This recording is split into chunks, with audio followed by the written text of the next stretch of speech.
नमस्कार साथियों, आप सभी का एक बार फिर से स्वागत है आप सभी के अपने YouTube चैनल कंपटीशन किंग सत्यम के ऊपर। तो दोस्तों, आज की इस वीडियो में हमारा टॉपिक है बिहार जीके। तो दोस्तों, आज हम इस वीडियो में बिहार के जीके को देखेंगे, जो आपके एग्जाम के पॉइंट ऑफ व्यू से बहुत ही ज़्यादा महत्वपूर्ण है। चाहे आप बिहार दरोगा की तैयारी कर रहे हैं, बिहार एसएससी की तैयारी कर रहे हैं, या बिहार एसएससी सीजीएल की तैयारी कर रहे हैं, या बीपीएससी टीचर की तैयारी कर रहे हैं, या फिर आप बिहार के किसी भी एग्ज़ाम की तैयारी कर रहे हैं, तो ये पढ़ना आपके लिए बहुत ही ज़्यादा ज़रूरी है दोस्तों। तो हम आपका टाइम वेस्ट नहीं करेंगे। वीडियो प्रारंभ होने से पहले आप लोग चैनल को सब्सक्राइब कर लीजिए और वीडियो को लाइक भी कर दीजिए दोस्तों। तो चलिए हम लोग पहला प्रश्न देखते हैं दोस्तों। बिहार की राजधानी कौन सी है? बिहार की राजधानी दोस्तों कौन सी है? तो जल्दी से बता दीजिए कौन सी है। तो पटना है दोस्तों बिहार की राजधानी। बिहार की राजधानी पटना है दोस्तों। अगला प्रश्न है, बिहार का गठन कब हुआ था? तो जैसा कि आप सभी को पता ही है कि बिहार का गठन कब हुआ था, तो 22 मार्च 1912 को बिहार का गठन हुआ था। बिहार का गठन कब हुआ था? तो 22 मार्च 1912 को हुआ था। अगला प्रश्न है दोस्तों, बिहार का सबसे बड़ा जिला कौन सा है? बिहार का सबसे बड़ा जिला पश्चिम चंपारण है दोस्तों। बिहार का सबसे बड़ा जिला पश्चिम चंपारण, पश्चिम चंपारण याद कर लीजिए दोस्तों। और बिहार का सबसे छोटा जिला कौन सा है? तो शिवहर दोस्तों। बिहार का सबसे छोटा जिला कौन सा है? शिवहर। बिहार का सबसे छोटा जिला कौन सा है? तो शिवहर हो जाएगा दोस्तों। बिहार की कुल जिलों की संख्या कितनी है? तो बिहार में कुल 38 जिले हैं दोस्तों। बिहार में कुल कितने जिले हैं? तो 38 जिले हैं। बिहार में कुल 38 जिले हैं। बिहार की मुख्य भाषा कौन सी है? तो हिंदी दोस्तों। बिहार की मुख्य भाषा कौन सी है? हिंदी है। भोजपुरी मत मार देना दोस्तों, बिहार की मुख्य भाषा हिंदी है। अगला प्रश्न है दोस्तों, बिहार का राजकीय पशु कौन सा है? तो गौर दोस्तों, गौर। ये भैंसा जैसा दिखता है, ये जंगली प्रजाति है भैंसा की, गौर दोस्तों। बिहार का राजकीय पशु कौन सा है? तो गौर हो जाएगा दोस्तों। अगला प्रश्न है, बिहार का राजकीय पक्षी कौन सा है? बिहार का राजकीय पक्षी दोस्तों गौरैया है, जो बिहार में अक्सर अब कम ही दिख रही है। बिहार की राजकीय पक्षी गौरैया। अगला प्रश्न है, बिहार का राजकीय वृक्ष कौन सा है? तो पीपल दोस्तों। बिहार का राजकीय वृक्ष है दोस्तों, बिहार की राजकीय वृक्ष पीपल, पीपल। अगला प्रश्न है दोस्तों, बिहार का राजकीय फूल कौन सा है? तो दोस्तों कचनार जो है वो बिहार का राजकीय फूल है दोस्तों। बिहार का राजकीय फूल कचनार। बहुत जगह गेंदा दिया रहता है दोस्तों, अगर कचनार के बदले अगर आपको ऑप्शन में गेंदा दिखे तो गेंदा को टिक करके आपको आगे बढ़ जाना है। गेंदा को टिक करके आगे बढ़ जाना है। हम लोग भी आगे बढ़ेंगे दोस्तों। बिहार की सबसे लंबी नदी कौन सी है? तो दोस्तों गंगा। बिहार की सबसे लंबी नदी गंगा है दोस्तों। बिहार की सबसे लंबी नदी गंगा। बिहार की राजधानी पटना दोस्तों किस नदी के किनारे बसी है? तो गंगा नदी के किनारे बसी है। अगला प्रश्न है दोस्तों, बिहार का सबसे ऊंचा पर्वत कौन सा है? तो दोस्तों बिहार का सबसे ऊंचा पर्वत कौन सा है? तो सोमेश्वर किला दोस्तों बिहार का सबसे ऊंचा पर्वत है। ये गलत दे दिया है दोस्तों, ये गलत है। बिहार का सबसे ऊंचा पर्वत सोमेश्वर किला है, जो कहाँ स्थित है? बिहार के सबसे बड़े जिले पश्चिम चंपारण में स्थित है। बिहार के सबसे बड़े जिले पश्चिम चंपारण में स्थित है। अगला प्रश्न दोस्तों, बिहार का कौन सा शहर पूरब का ऑक्सफोर्ड कहलाता है? तो पटना को दोस्तों पूरब का ऑक्सफोर्ड कहा जाता है। बिहार के पटना को पूरब का ऑक्सफोर्ड कहा जाता है। अगला प्रश्न है दोस्तों, नालंदा विश्वविद्यालय की स्थापना किसने की थी? तो दोस्तों कुमार गुप्त ने नालंदा विश्वविद्यालय की स्थापना की थी। नालंदा विश्वविद्यालय की स्थापना किसने की थी? तो कुमार गुप्त ने। ये आपका प्रीवियस ईयर है दोस्तों, अक्सर ही सभी एग्जाम में पूछी जाती है। बिहार विश्वविद्यालय नालंदा की स्थापना किसने की थी? नालंदा विश्वविद्यालय की स्थापना तो कुमार गुप्त ने की थी। अगला प्रश्न है दोस्तों, नालंदा विश्वविद्यालय किस वर्ष यूनेस्को की धरोहर सूची में शामिल हुआ? नालंदा विश्वविद्यालय किस वर्ष यूनेस्को की धरोहर सूची में शामिल हुआ? तो 2016 में दोस्तों यूनेस्को की धरोहर सूची में शामिल हो गया 2016 में। अगला प्रश्न हम लोग देखेंगे, विक्रमशिला विश्वविद्यालय की स्थापना किस शासक ने की थी? तो धर्मपाल ने दोस्तों। विक्रमशिला विश्वविद्यालय की स्थापना धर्मपाल ने किया था। विक्रमशिला विश्वविद्यालय की स्थापना किसने किया था? तो धर्मपाल ने किया था। अगला प्रश्न देखते हैं दोस्तों, बिहार का कौन सा त्योहार चढ़ता और डूबता सूरज, यानी कि उगता और डूबता सूरज दोनों को अर्घ देता है? कौन सा त्योहार दोस्तों उगते सूरज की भी पूजा करता है और डूबते सूरज की भी पूजा करता है? तो छठ पूजा दोस्तों। छठ पूजा जो है वो उगते सूरज को भी अर्घ देता है और डूबते सूरज को भी अर्घ देता है। अगला प्रश्न देखेंगे, बिहार का प्रमुख लोक नृत्य कौन सा है? तो झिझिया दोस्तों।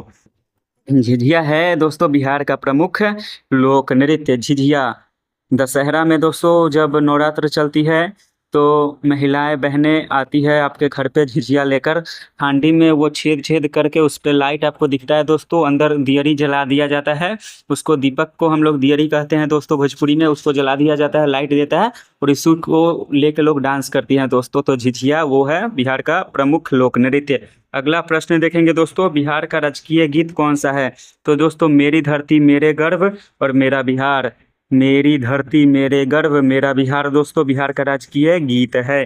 अगला प्रश्न है दोस्तों, बिहार के पहले मुख्यमंत्री कौन थे? तो श्री कृष्ण सिंह दोस्तों बिहार के पहले मुख्यमंत्री थे। श्री कृष्ण सिंह दोस्तों बिहार के पहले मुख्यमंत्री थे। बिहार के पहले मुख्यमंत्री श्री कृष्ण सिंह, श्री कृष्ण सिंह, श्री कृष्ण सिंह। अगला प्रश्न है दोस्तों, बिहार के पहले राज्यपाल कौन थे? जयराम दास दौलत राम। बिहार के पहले राज्यपाल कौन थे? जयराम दास दौलत राम। बिहार के पहले राज्यपाल कौन थे? जयराम दास दौलत राम थे दोस्तों। अगला प्रश्न हम लोग देखते हैं, बिहार विधानसभा में कुल कितनी सीटें हैं? बिहार विधानसभा में कुल 243 सीटें हैं। बिहार विधानसभा में कुल 243 सीटें हैं। और बिहार विधान परिषद में कुल कितनी सीटें हैं दोस्तों? तो 75।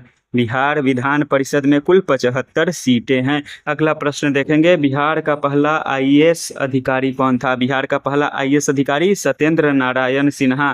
बिहार का पहला आईएएस अधिकारी कौन था? तो सत्येंद्र नारायण सिन्हा था दोस्तों। अगला प्रश्न देखते हैं, बिहार का कौन सा जिला लीची नगरी के नाम से प्रसिद्ध है? बिहार का कौन सा जिला लीची नगरी के नाम से प्रसिद्ध है?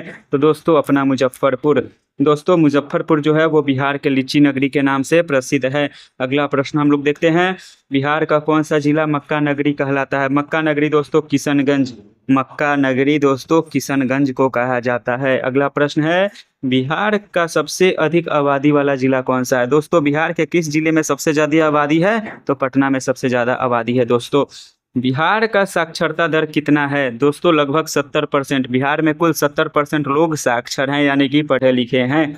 बिहार की सबसे पुरानी नदी घाटी सभ्यता कौन सी है? दोस्तों बिहार की सबसे पुरानी नदी घाटी सभ्यता सोन नदी घाटी सभ्यता है दोस्तों। सोन घाटी सभ्यता बिहार की सबसे पुरानी नदी घाटी सभ्यता है। अगला प्रश्न देखते हैं दोस्तों, बिहार में चंपारण सत्याग्रह कब हुआ था? तो 1917 में दोस्तों हुआ था। बिहार में चंपारण सत्याग्रह 1917 में हुआ था, जो महात्मा गांधी का भारत में पहला सत्याग्रह था दोस्तों। महात्मा गांधी का भारत में पहला सत्याग्रह चंपारण सत्याग्रह था। अगला प्रश्न हम लोग देखते हैं दोस्तों, चंपारण सत्याग्रह किस महात्मा गांधी का पहला सत्याग्रह था? तो भारत में पहला दोस्तों। महात्मा गांधी का भारत में पहला सत्याग्रह था चंपारण सत्याग्रह। अगला प्रश्न देखते हैं, बिहार का कौन सा स्थान महात्मा बुद्ध से जुड़ा है? तो बोध गया दोस्तों महात्मा बुद्ध से जुड़ा है। बोध गया में महात्मा बुद्ध को ज्ञान की प्राप्ति हुई थी। अगला प्रश्न देखते हैं, बोध गया किस नदी के किनारे स्थित है? तो निरंजना नदी के किनारे दोस्तों। निरंजना नदी के किनारे स्थित है बोध गया। अगला प्रश्न है, बिहार का कौन सा शहर गंगा का प्रवेश द्वार कहलाता है? गंगा का प्रवेश द्वार दोस्तों भागलपुर कहलाता है। गंगा का प्रवेश द्वार दोस्तों भागलपुर कहलाता है। भागलपुर किस उद्योग के लिए प्रसिद्ध है? भागलपुर दोस्तों किस उद्योग के लिए प्रसिद्ध है दोस्तों? तो रेशम उद्योग के लिए प्रसिद्ध है। भागलपुरी साल ये सब बहुत फेमस है दोस्तों बिहार में। भागलपुर किस उद्योग के लिए प्रसिद्ध है? तो रेशम उद्योग के लिए। अगला प्रश्न है, बिहार का कौन सा शहर सिल्क सिटी कहलाता है? तो दोस्तों भागलपुर को ही तो सिल्क सिटी कहा जाता है। बिहार का कौन सा शहर सिल्क सिटी कहलाता है? तो भागलपुर। अगला प्रश्न है, बिहार का शेरशाह सूरी मकबरा कहाँ स्थित है? दोस्तों बिहार में शेरशाह सूरी का मकबरा कहाँ स्थित है? तो सासाराम में स्थित है दोस्तों। सासाराम में शेरशाह सूरी का मकबरा स्थित है। बिहार का गोलघर कहाँ स्थित है? तो दोस्तों गोलघर कहाँ है? पटना में है दोस्तों। गोलघर कहाँ है? तो पटना में है। बिहार के प्रसिद्ध कवि विद्यापति किस जिले से संबंधित थे? विद्यापति दोस्तों बहुत ही प्रसिद्ध कवि हैं बिहार में, तो ये किस जिले से संबंधित है? तो मधुबनी से दोस्तों। मधुबनी से संबंधित है विद्यापति कवि। अगला प्रश्न है दोस्तों, मधुबनी किस कला के लिए प्रसिद्ध है? दोस्तों मधुबनी किस कला के लिए प्रसिद्ध है? तो मधुबनी पेंटिंग के लिए। मधुबनी पेंटिंग के लिए दोस्तों मधुबनी कला प्रसिद्ध है। अगला प्रश्न है, बिहार के किस जिलों को धान का कटोरा कहा जाता है? तो दोस्तों रोहतास को बिहार का धान का कटोरा कहा जाता है। बिहार का धान का कटोरा दोस्तों रोहतास। बिहार का धान का कटोरा दोस्तों रोहतास। अगला प्रश्न है, बिहार का सबसे बड़ा बांध कौन सा है? तो दोस्तों इंद्रपुरी बैराज। इंद्रपुरी बैराज दोस्तों बिहार का सबसे बड़ा बांध है। अगला प्रश्न है दोस्तों, बिहार का कौन सा जिला धान गेहूं उत्पादन में अग्रणी है? तो दोस्तों धान गेहूं उत्पादन में अग्रणी राज्य गया है।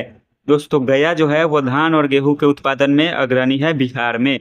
अगला प्रश्न है दोस्तों, बिहार की सबसे बड़ी झील कौन सी है? तो कांवर झील। दोस्तों कहाँ है? बेगूसराय में। कांवर झील बेगूसराय में है, यह बिहार की सबसे बड़ी झील है। और कांवर झील दोस्तों किसके लिए प्रसिद्ध है? तो पक्षी अभयारण्य के लिए। दोस्तों कांवर झील किसके लिए प्रसिद्ध है? तो पक्षी अभयारण्य के लिए प्रसिद्ध है। अगला प्रश्न है दोस्तों, बिहार का पहला मेडिकल कॉलेज कौन सा है? बिहार का पहला medical college Patna medical college, जिसको पीएमसीएच कहा जाता है। दोस्तों पीएमसीएच बिहार का पहला मेडिकल कॉलेज है। अगला प्रश्न है दोस्तों, बिहार के किस जिले में विक्रमशिला गंगा पुल स्थित है? विक्रमशिला गंगा पुल कहाँ स्थित है? तो भागलपुर जिले में स्थित है। विक्रमशिला गंगा पुल भागलपुर में स्थित है। अगला प्रश्न देखते हैं, बिहार में सबसे लंबा पुल कौन सा है? तो महात्मा गांधी सेतु। दोस्तों कहाँ है? पटना में। बिहार का सबसे लंबा पुल महात्मा गांधी सेतु है, जो पटना में स्थित है। बिहार में सबसे ज्यादा लोकसभा सीटें किस जिले के पास है? बिहार में किस जिले के पास सबसे ज्यादा लोकसभा में सीट है? तो दोस्तों पटना में। सबसे ज्यादा आबादी कहाँ? पटना में। अगला प्रश्न है दोस्तों, जो लास्ट प्रश्न है, बिहार का उपनाम क्या है? तो जननी जनक भूमि। बिहार को जननी जनक भूमि भी कहा जाता है। तो अगर दोस्तों वीडियो पसंद आया हो तो वीडियो को लाइक कर दीजिएगा, चैनल को सब्सक्राइब कर दीजिएगा। Thanks for watching.